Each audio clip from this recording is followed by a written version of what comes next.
no habrá nueva concesión para ese canal golpista de televisión. Una poderosa fuerza comunicacional alternativa que anule la capacidad de los medios de comunicación, que los enfrente. Para así ellos tener la información solamente, y recuerda que quien tiene la información tiene el poder. Es una carrera por la libertad y mucho más que eso, por supervivencia. Imagínense ustedes ese monstruo que podría salir en libertad luchando contra 4 periodistas que destaparon esa gran olla de corrupción.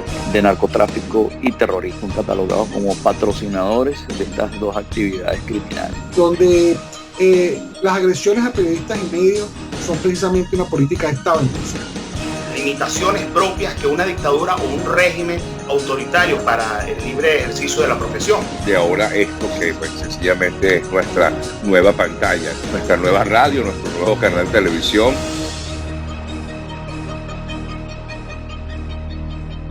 Y bien, amigos de Prensa Sin Mordaza, bienvenidos a una nueva edición de En Directo. Como todos los viernes estamos aquí en directo transmitiendo lo que es noticia, transmitiendo denuncias y todo lo que es información a través de nuestros distintos medios digitales y por supuesto manteniéndoles bien informados. En esta ocasión contamos con nuestra compañera también de equipo de Prensa Sin Mordaza, la periodista independiente y politólogo Maybor Petit. ¿Cómo estás, Maybor? Bienvenida. Un placer, Javier, estar contigo y con toda la audiencia. Estoy muy contenta porque Prensa Sin Mordaza está creciendo y eso es un esfuerzo de muchos periodistas independientes que estamos luchando contra la censura y a favor de la libertad de expresión. Así es, ahí estamos creyendo en el proyecto, pero también en el hecho de, bueno, vencer la censura y de esta nueva tendencia de los medios digitales, ¿no? ¿Cómo podemos hacer noticia y cómo podemos llegar a más personas? Así que, como le dice Maybor, el proyecto está creciendo y usted es parte de este proyecto, así que ayúdenos a llegar a más personas compartiendo siempre nuestro contenido.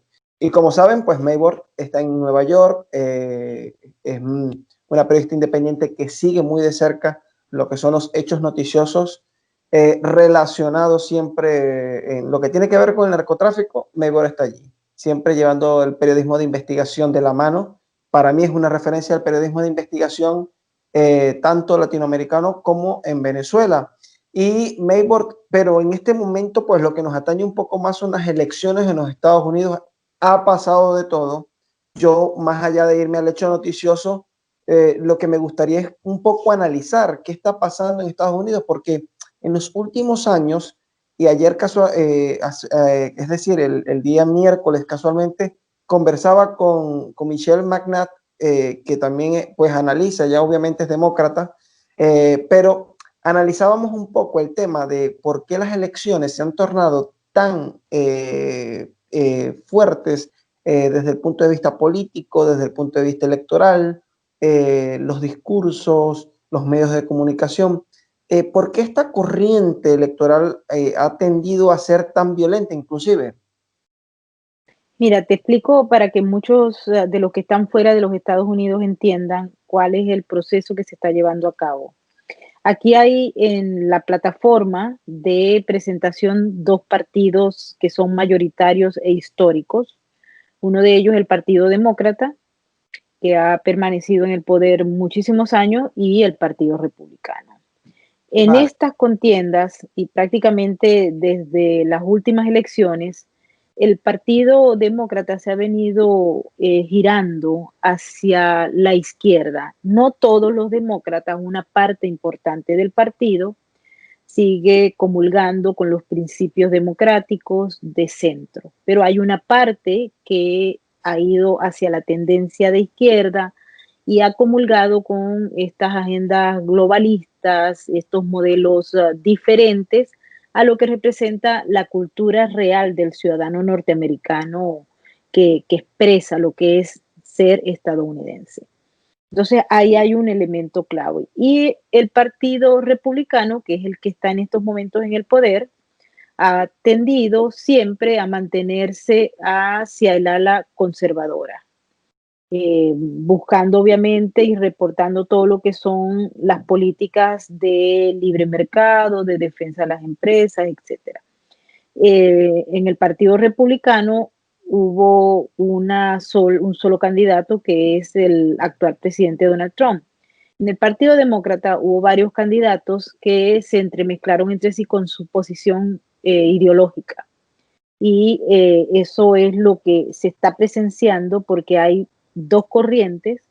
La señora Kamala Harris, que representa hacia esa ala tendiente hacia el no centro, hacia la izquierda, y Joe Biden, que ha tenido más de 47 años de vida pública como servidor en el Congreso y 8 años como vicepresidente, entonces tiene una larga experiencia, muy larga experiencia, y él va entre el centro y un poquito hacia la izquierda, pero no mucho tanto como su candidata. Y ahí, en ese cuerpo de votos, hubo unos movimientos que en el fondo creo que no lograron beneficiar, y se presentaron dos plataformas diferentes.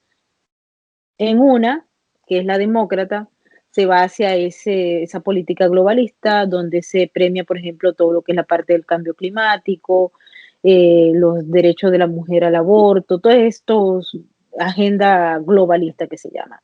Y en el otro lado, que acá ahora en estas nuevas definiciones se llaman los patriotas, allí se maneja que es el término del mantenimiento, por ejemplo, de la nación-estado, la providas, libertad de mercado, mantener, el derecho al uso de las armas y a tener las armas. Suena socialismo.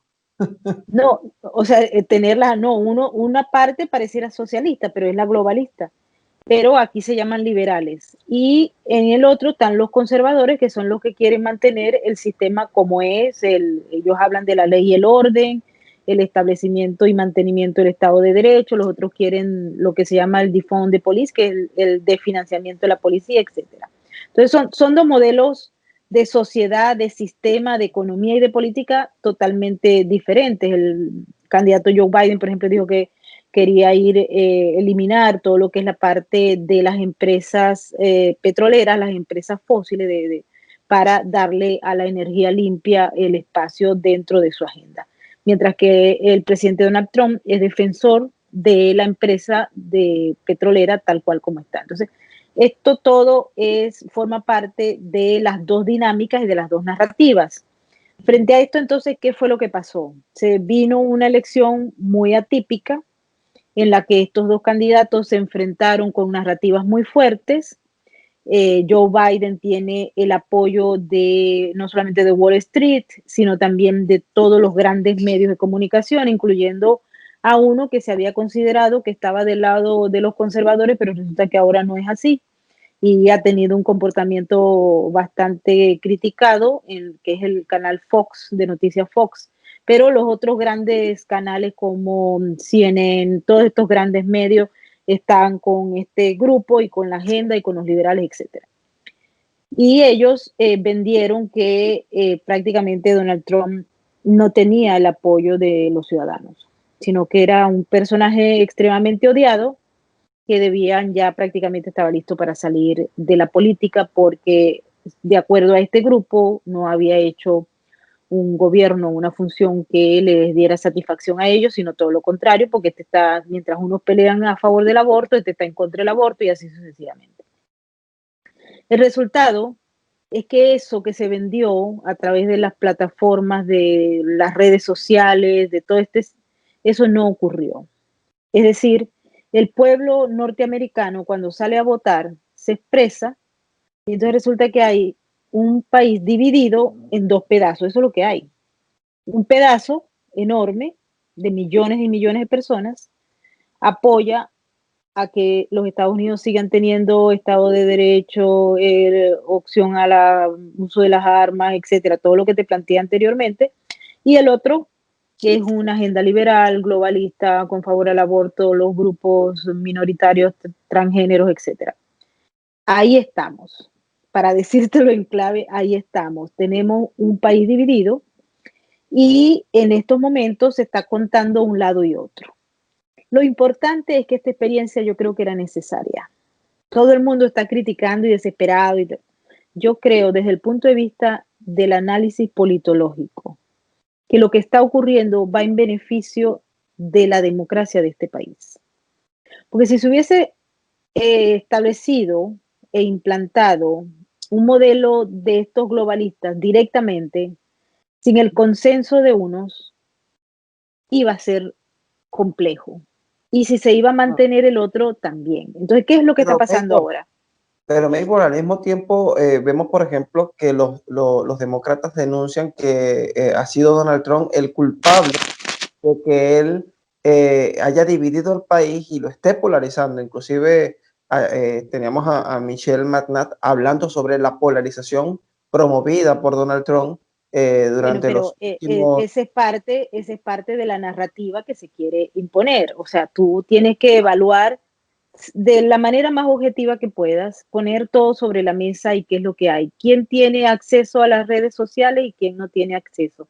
¿Quién recibe censura en las redes sociales? ¿Quién no recibe censura en las redes sociales?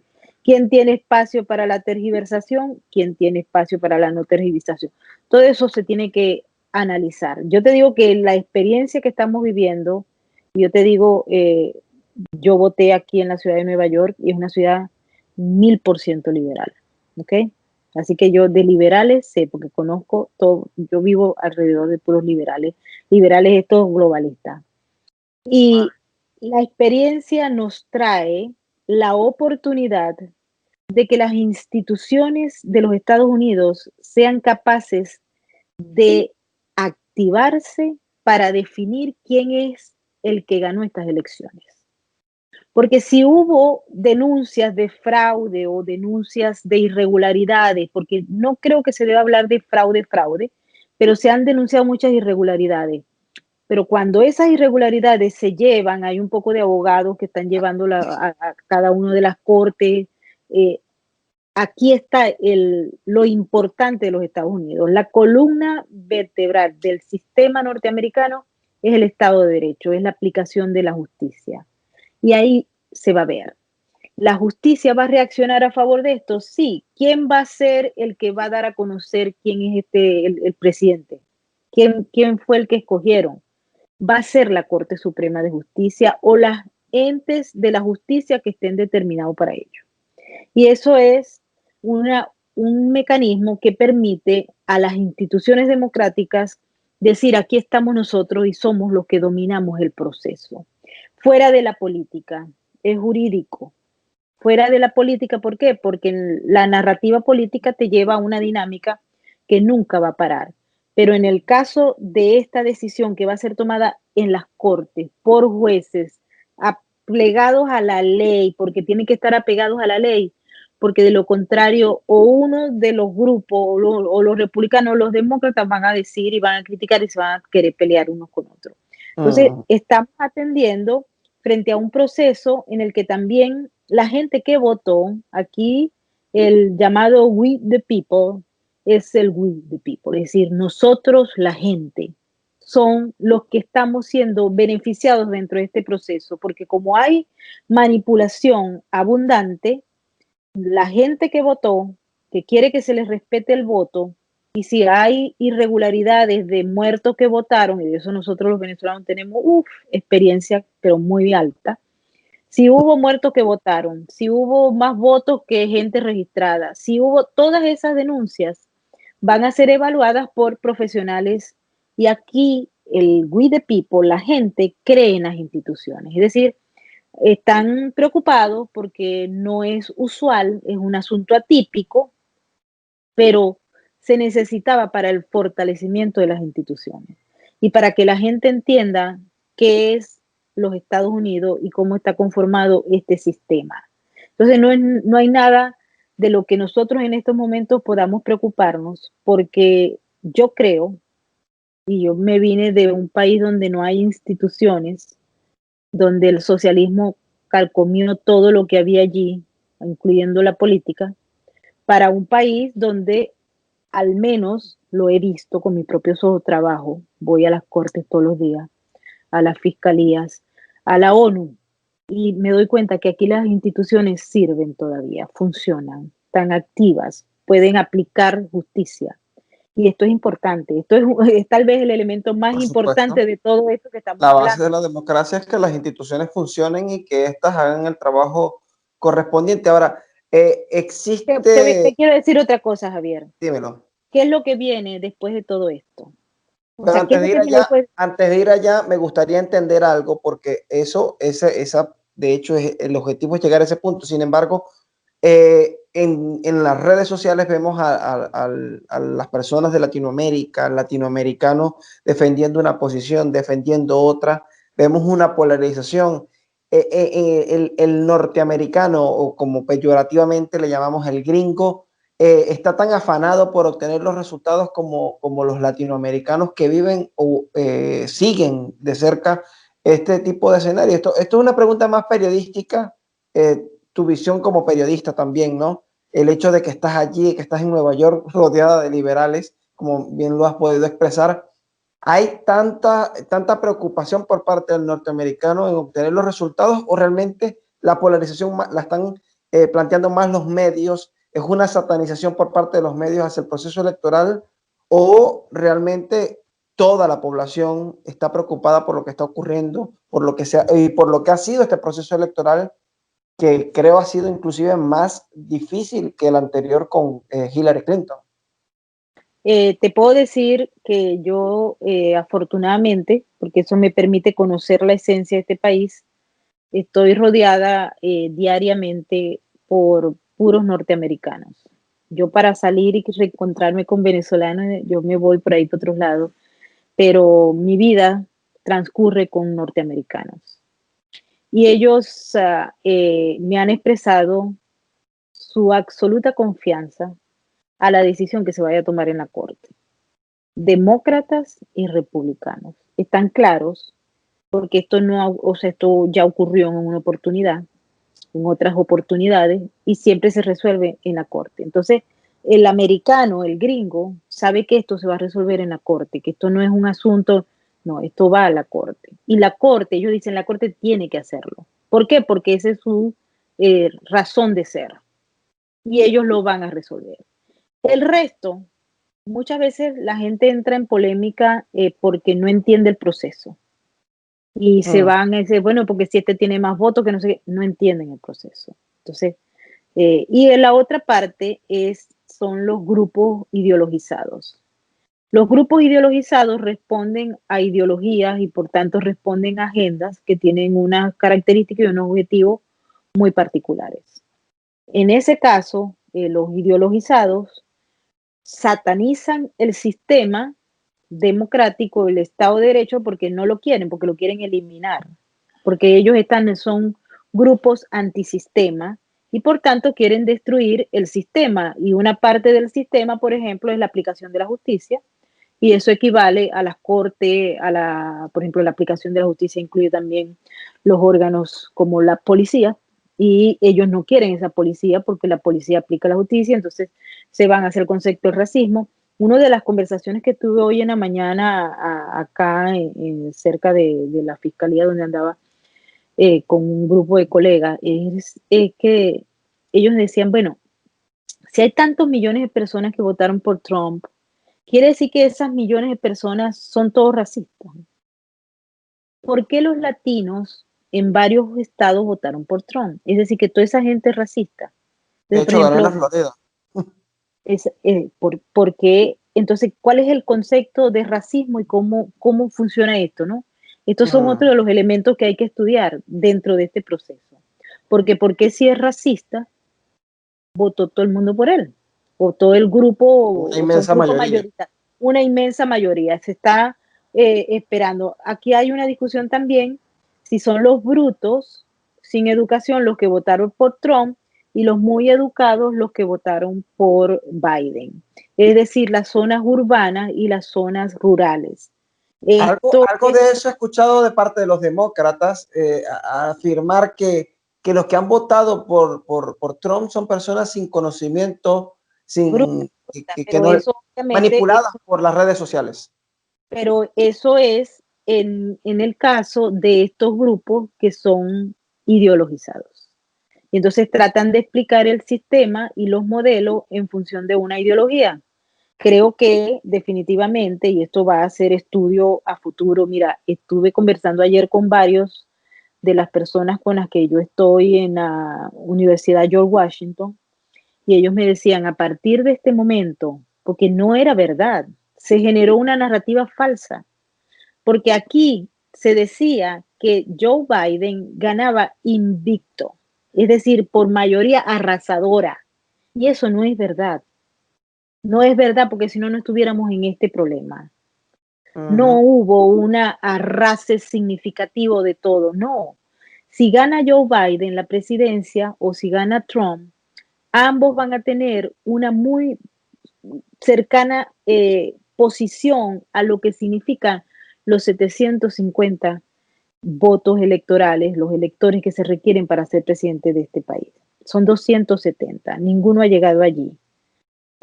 Hay medios que han puesto a Biden más cercano por todo lo que ha ocurrido en las últimas horas en Wisconsin, en Nevada y todo esto. Pero como todo eso va a ir a parar a manos de la justicia, hay que esperar.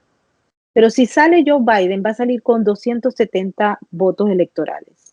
Trump ganó en el 2016 con 304 votos electorales y dale que le ha costado el problema de la gobernabilidad. Pero imagínate tú, Joe Biden con 270 o Donald Trump en un segundo periodo con 270. ¿Qué dice eso? No es verdad que todo el mundo aquí es progre. No es verdad. Porque si fuera verdad, Joe Biden hubiera ganado con los 538 votos electorales. No lo es, o con 300 votos electorales. Y no es eso. No está previsto que eso sea así. No están, si quieren los números más ambiciosos de los demócratas, está que tenga 290. Entonces, ahí hay un problema y hay que entenderlo. Y tampoco Trump. Trump tiene, o sea, si va a tener, hay unos que dicen que él tiene 279, otros que dicen tienen 289, pero estamos hablando de que Trump fue electo por 304 votos. Y ahora ninguno de los dos se sabe, pero van a estar muy cercanos a los 270, que es lo mínimo para ganar. Entonces, no sé si me entiendes. Aquí hay un problema que es mucho más profundo de lo otro. Y aquí, este proceso que estamos observando generó elementos que tumbaron esos poderes ocultos, esas narrativas de los grandes medios, de las grandes redes sociales, porque aquí la mitad de la gente, no puede ser que todo el mundo sea racista, no, eso no puede ser.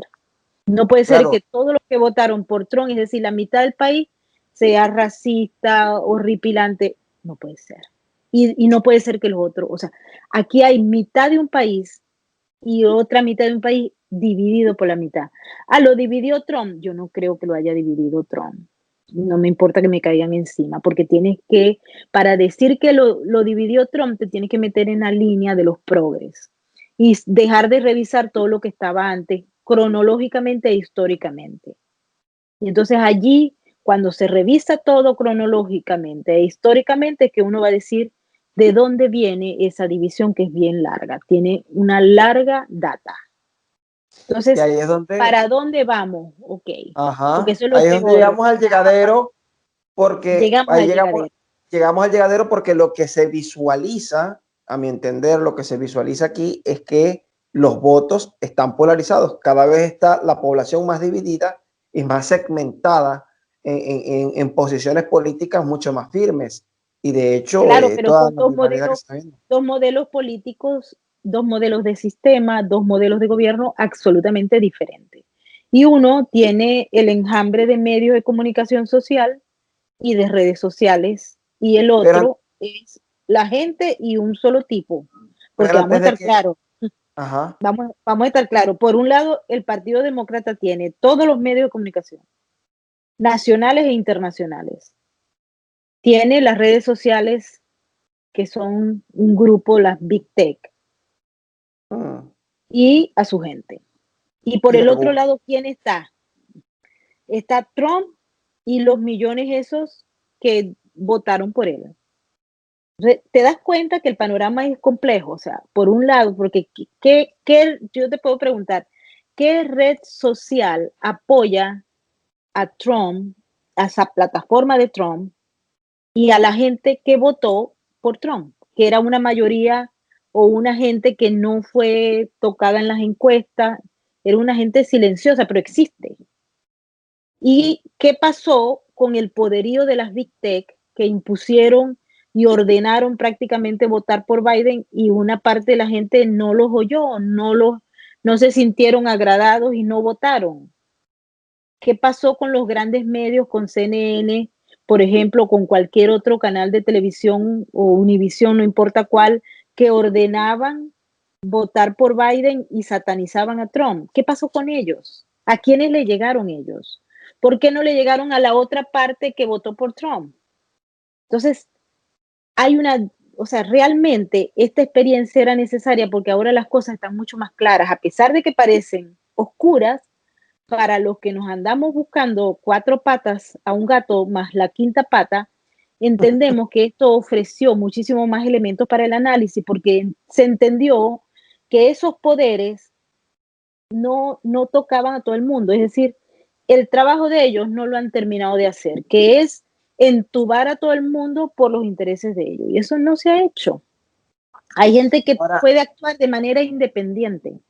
Ahora, Maybord, ¿no crees tú, o te pregunto, ¿no crees tú que el sistema o el modelo norteamericano ya está obsoleto? Es decir, debe replantearse los republicanos también la forma de gobernar, porque por lo que tú explicas y el análisis que tú haces, pues ambas partes han llevado a la polarización de la sociedad, especialmente los demócratas con su discurso liberal, han promovido esa polarización de la sociedad. ¿No deberían también los republicanos replantearse algunos puntos del discurso y algunas formas de gobernar? Por ejemplo, ayer casualmente que entrevisté a Michelle McNatt, ella hablaba un poco sobre el tema de que Donald Trump, por ejemplo, en el caso venezolano, pudo haber activado los documentos de identidad, los TPS, para que se facilitara la legalización de tantos venezolanos que están en Estados Unidos en situación aún de incertidumbre. Y asimismo, otras decisiones que se pudieron haber tomado en torno a gobiernos en la región. Sin embargo, ella cree que los demócratas hubiesen tomado decisiones mucho más firmes. Ahora, te pregunto, ¿crees tú que el sistema está obsoleto, que debe replantearse los republicanos algunas formas de gobernar? Los demócratas tuvieron 8 años en el poder con Obama, y si tenían tantas ganas de salvar a los venezolanos, en el que el régimen empieza en 1999 y todavía está, ¿por qué no lo hizo Biden cuando era vicepresidente o Obama? Todo lo contrario. Cuando Obama y Biden estaban en el poder, ellos se fueron a juntar a jugar allá béisbol con Raúl Castro, se juntaron le dieron dinero de los norteamericanos al régimen cubano sin ningún tipo de garantía, y sin hablar de los iraníes, que son los socios principales del régimen de Nicolás Maduro. Así que esa narrativa boba para ignorantes no tiene sentido. El TPS es una figura que no puede ser aplicada a Venezuela, y se han cansado miles de expertos en repetirla, porque el TPS está ligado a una estructura que no tiene nada que ver con política, sino con desastres naturales en los países, y cuando ocurre, el presidente de ese país pide a los Estados Unidos esa protección a través de los diversos mecanismos diplomáticos, etcétera, y se la han concedido a los haitianos, a los hondureños y a todos aquellos que han sido acabados con huracanes, con este tipo tifones, etcétera. Pero en Venezuela el tifón que hay se llama socialismo, chavismo, y ese no tiene que ver con un tifón natural, sino con una destrucción desde el punto de vista político-económico. Eso no tiene nada que ver una cosa con la otra. El senador Marco Rubio propuso una fórmula que permitiría que las personas que van a ser deportadas tengan como una protección temporal. Las personas que son deportadas aquí son deportadas porque violaron las reglas de este país. Y cuando tú violas una regla, una norma, desde el punto de vista jurídico pasas a ser una persona que estás violando la regla, y por tanto tienes crímenes, delitos. Y esos delitos son juzgados en la corte. Si hay Estado de Derecho, se juzgan en la corte. y las personas que resultan culpables de esos delitos porque violaron las leyes, entonces pasan a un sistema de los mandan a los países que les corresponde, o cuando pagan cárcel después tienen que irse, y ahí es donde está este meollo. Pero también hay otros ciudadanos que si están en esa situación fue porque violaron la ley. Entonces habría que revisar uno por uno para ver cuál fue. Hay una gente que se quedó porque lo de la pandemia, eso están resuelto. Pero hubo otra gente que vino con la visa B1, B2 y se quedó más del tiempo, se puso a trabajar y tal, de acuerdo a la ley de aquí, eso es ilegal. Entonces ya eso es otro tratamiento. Pero eso no lo apoya un TPS, porque los TPS son para los tifones y los huracanes y las desgracias naturales. Los desastres naturales no tienen nada que ver con esto. Entonces hay que averiguar bien qué es lo que se plantea, porque esto es un reino de la manipulación constante. Entonces uno tiene que decir, ok, yo me voy a un abogado, mira, ¿qué es esto? O sea, cuando yo vi lo que presentó Marco Rubio, yo dije, ¿qué es esto? Entonces, un abogado me explicó, mira, no, esto es así, esto es asado, y se puede dar eso. Se podría dar, pero eso no está planteado desde el punto de vista jurídico. O sea, que hay que cambiar la ley para satisfacer una solicitud. Entonces, ¿hasta qué punto tú vas a España y tú le dices a Pablo Iglesias que cambie las leyes para que te deje a ti ahí porque tú eres sabroso? No. Porque el Estado de Derecho es eso, es el respeto a la ley. Entonces, nosotros tenemos, mira, yo tengo muchos venezolanos, o sea, ¿cómo resolver el problema? Son muchos, claro, todos queremos que se resuelva el problema, por Dios. Yo quiero que se resuelva el problema. Ayudamos todo lo que sea necesario, pero tenemos que entender también que el sistema de reglas y leyes y el Estado de Derecho es lo que hace que este país sea diferente al nuestro. Entonces no entienden, y es un juego político manipulador con una gente que anda buscando otra cosa que no necesariamente tiene que ver con el beneficio de los mismos que son víctimas de todo este proceso. Sí, de hecho te puedo poner como ejemplo puntual que acá ha surgido un boom de licencias de conducir falsas y bueno, todos los venezolanos que han estado en ese proceso hicieron las licencias de conducir falsas, están metidos en tremendo lío legalmente hablando e inclusive han perdido la posibilidad de cualquier legalización. Y eso es porque hay un Estado de Derecho. No tiene nada que ver con... Imagínate tú que tú llegues a Alemania y llegues en masa porque Maduro es un perverso criminal, que lo es, obviamente, y todos sabemos que lo es, y debería estar preso, porque eso es lo que le sale a Maduro, preso. Pero que lleguen a Alemania y le digan a Angela Merkel, cambia las leyes porque aquí llegamos nosotros, porque, o sea, tú no puedes ir de país en país a decirle a los presidentes y a los congresos que cambien las leyes. No, busca los mecanismos a través de los cuales tú puedas llegar en los términos que está planteado. Allá está el problema enorme en Colombia. O sea, 1,5 millones de personas, de venezolanos, es un problema para un país. Aquí, bueno, porque la economía era buena, ahora aquí nadie sabe qué es lo que va a pasar. Por lo menos en Nueva York la economía está, o sea, en el piso post pandemia, porque aquí las políticas también han cambiado desde el punto de vista local. Y el Estado es una cosa, el Estado de Nueva York es una cosa y la ciudad de Nueva York es otra cosa. Y aquí la ciudad de Nueva York es un proyecto de destrucción interno. Entonces, lo que sucede es que la gente no se pone a pensar y cree, mira, hay mucha gente que, porque yo también lo he hecho, he ido, coño, ayuden al venezolano, mira, que no puede volver, o sea, si tú no puedes volver porque eres objeto de persecución, ahí hay una salida, o sea, sí la hay. O sea, el asilo político es eso, los refugios son esos. Pero y precisamente que tú te metas, o sea, violando las leyes, no, pero por ejemplo, hoy en día hubo un cambio que nadie le prestó atención el día que salió. Y es que si tú cometes crímenes menores, no puedes aspirar a un caño, porque también aquí, vamos a ver, o sea, ningún país que yo conozca va a querer legalizar criminales, porque la misma sociedad de este país va a castigar a los políticos o los gobernantes que hagan eso. Entonces, hay una nueva ley, no es ley, es una nueva normativa, y eso hace que las personas porque ya existía, ¿no? Pero las personas que han cometido crímenes, hay unos de alto calibre, van a tener problemas. ¿Y qué es un crimen aquí?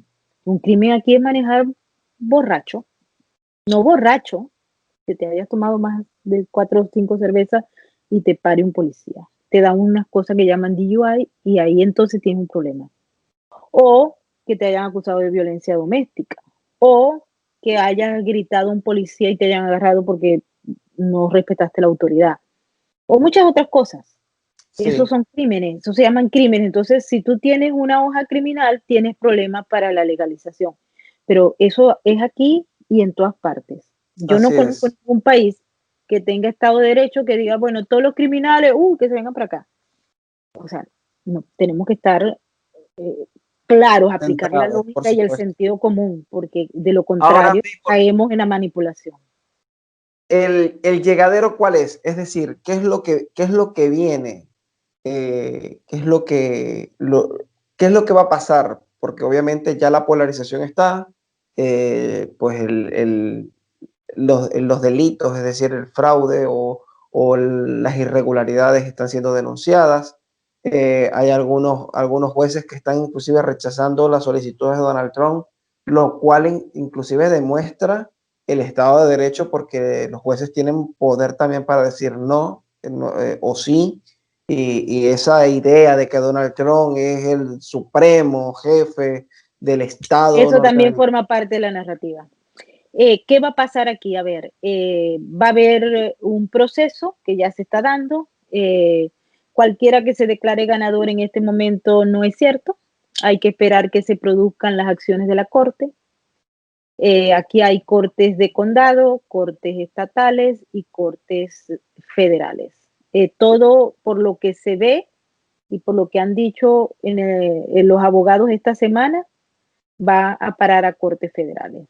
Porque cuando no hay un proceso que se atiende a 1, 2, 3, vas a apelación y lo tomas porque se supone que esta gente tiene evidencia para ir para allá a decir eso, ¿no? En las cortes no solamente dices, sino que tienes que mostrar evidencia de lo que estás denunciando. Y eso está previsto en la ley y por tanto, si un juez que sea demócrata o liberal o whatever, no importa, dice que no, hay otra instancia porque eso está planteado en la ley. La ley le otorga al partido la posibilidad de pedir un reconteo de votos. Aquí no se está pidiendo fraude, diciendo que hay fraude. Aquí dice, vamos a hacer un reconteo de votos. Y el otro fue una paralización del conteo de votos. Son dos cosas diferentes. Que la gente no lo quiere entender es otra cosa, pero hay que leer bien completo el papel para ver de qué se está tratando. Esto va a llevar a una decisión, un proceso que tiene una decisión por parte de la Corte, va a ser una decisión de la justicia de los Estados Unidos, que es quienes después de evaluar todo esto dirá, bueno, Joe Biden es el presidente o Donald Trump es el presidente. Luego de allí, como te dije antes, viene el gran reto para las instituciones de este país y para la gobernabilidad. La gobernanza requiere de una serie de elementos. Y eso es lo que va a ocurrir el próximo año. La confianza en las instituciones, el fortalecimiento de la acción judicial. Si esto que se está denunciando y si se ponen a contar los votos otra vez, que lo pueden hacer porque legalmente deben hacerlo, y resulta que los peritos encuentran que hubo más votos que gente, que nosotros en Venezuela sabemos que eso puede existir, pues los responsables de eso van a tener que pagar ante la justicia eso, y ha ocurrido muchas veces. Aquí hay gente que ha ido a la cárcel por eso, y no te extrañe, porque ese es el deber ser, que los que están metidos allí, si es que están, porque hay que probarlo, van a ir igualito a la cárcel, no importa quién sea, porque van a ir, porque están los ojos de todo Pero el mundo. Entonces, este sistema electoral no es el más seguro en todo caso, es decir, es un sistema electoral sumamente vulnerable en el que yo no pues diría eso. Yo no diría eso porque en Venezuela el sistema es vulnerable y prácticamente inexistente, y sin tocar el de Bolivia, el de Nicaragua, oh my God, el de Argentina. Pero ¿qué pasa?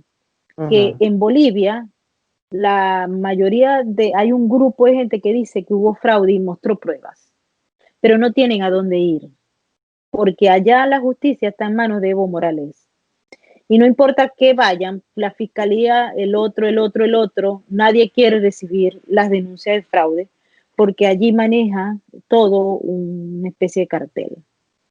En Venezuela, no te puedes imaginar, tú lo conoces muy bien, allá nadie puede ir a decirle a Tarek William Saab que Tibisay o la otra, o sea. Perdona que me ría, pero aquí sí. Aquí sí pueden ir. Entonces, ¿hay vulnerabilidad? Sí, nada es perfecto. Hasta donde yo sé, nada es perfecto. Yo sé que algunos venezolanos me han dicho que ellos sí son perfectos, pero no todos. Nosotros, como nosotros somos humanos, nosotros pertenecemos al reino de la imperfección y de la masa pululante. Pero aquí hay un sistema en el que la gente puede ir y decir, mira, yo te voy a decir algo. Yo fui a mi centro electoral. Ese día yo no voté porque había mucha cola y yo tenía otra cosa que hacer. Pero cuando venía de regreso, pasé por el centro y me conseguí unas papeletas. Yo dije, pero que no puede ser, unas papeletas. Yo llegué y le dije a 2 amigos abogados, les dije yo, mira, acaba de pasar esto, tengo estas papeletas y tenía yo una amiga conmigo. Y me dijo, vamos a verlas, muéstramelas. Yo las fotografías las mandé y me dijo, vamos a vernos mañana en la autoridad electoral. Y fuimos, hicimos la presentación, yo fui con él me ayudó, o sea, él estaba al tanto de las leyes que se estaban violando con esa papeleta. Y bueno, se hizo un caso, se hizo una queja y se retomaron todo y todas las papeletas esas que estaban allí fueron chequeadas en el sistema. Y te estoy hablando que yo vivo como si yo viviera en Casalca, ¿ok? Y se hizo. ¿Por qué? Porque el sistema es vulnerable, pero las instituciones funcionan. Entonces la gente va, se queja y consigue a alguien con quien quejarse. Y esa es la diferencia. Entonces aquí yo confío en las instituciones y en la justicia. Y yo sé que este lío va a resolverlo la justicia con evidencias sobre la mesa. Y el que quede va a quedar recortado, muy cercano, lo que significa, y nos volvemos a ir a aquello, pero como ya estamos terminando, no nos vamos a volver a explicar, la división, 2 pedazos diferentes de un solo definitivamente, país. Entonces el escenario también político, sea que gane Biden, sea que gane Trump, puesto que esto inclusive dicen que se puede extender por muchos días más, y si va a instancias judiciales, pues no me quiero imaginar el tiempo que tendremos que esperar. Hay unos periodos muy específicos para esto. Tampoco es que se va a pasar 20 años esperándolo, no. Esto tiene un periodo de definición, un calendario, y en ese calendario se tienen que dar, así sea, si el calendario se acaba a las 12:59, a las 12:59. Porque esto no es modo Tibisay que sale a las 3 de la mañana. No, bueno, los resultados de Tibisay sí salen a las 3 de la mañana y aquí también salían. Yo he tenido oportunidad de cubrir varias elecciones aquí y aquí salían a esa hora, pero ahora está este problema. Hubo un tiempo que tampoco salieron el día que era y se esperó hasta que la corte decidió, que fue en el caso de Bush al Gore. Entonces, esto va para la corte y la corte tiene un periodo que los magistrados van a revisar su cosa con toda su gente y tal, y ahí van a decir qué fue lo que pasó. Y yo confío en eso. Yo me he agringado mucho porque la verdad es que todos los gringos me dicen exactamente lo mismo. Aquí ok. Entonces, si ellos dicen así, vamos ahí. Uno viene al estado de por allá del tercer mundo, pero esto aquí funciona y bueno, esperamos que funcione. Así es que bueno. Así es. Maybor, definitivamente lo que nos queda como conclusión es que el que vaya a gobernar no la va a tener fácil en el próximo periodo presidencial, porque por los vientos que soplan, pues el grupo que va a tener dentro de el Congreso de los Diputados es bastante reducido, y por supuesto la toma de decisiones de cara al Congreso va a estar muy, muy reñida. Inclusive no sabemos si no recuerdo el nombre, acá en España se llama moción de censura, cuando se quiere sacar al presidente, que a Donald Trump se lo hicieron recientemente y salió librado de esto. Pero no se logró, igual que, por ejemplo, el caso de Rusia, que todo el mundo que si Rusia lo decidió fue la corte.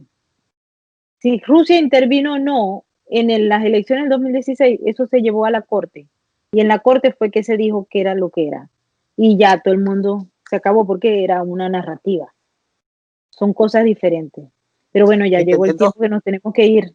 Entendiendo narrativa como el discurso de los grupos políticos. Pues Maybor, gracias por haber estado hoy con nosotros en esta ronda informativa, por decirlo de alguna manera, de este análisis que has hecho, en donde hemos tocado distintos temas, sobre todo el escenario político que se está viendo en Estados Unidos y de lo que ha venido ocurriendo y de lo que ocurrirá. Gracias por ese análisis y a usted, amigo, amiga, que nos ve a través de los distintos canales, medios, espacios, a través de los cuales les compartimos esta información, nuestro canal de Facebook, nuestro canal de YouTube de Prensa Sin Mordaza. No deje de seguirnos, no deje de compartir. Y si usted no se ha suscrito, allí está la campanita. Haga clic en la campanita, suscríbase y comparte el contenido para que podamos llegar a más personas y podamos seguir creciendo, informando y venciendo a la censura. A ti, Maybor, gracias por haber estado con nosotros. Y a usted, visite nuestra página web www.prensasinmordaza.com. Hasta una próxima edición. Se despide Javier Núñez.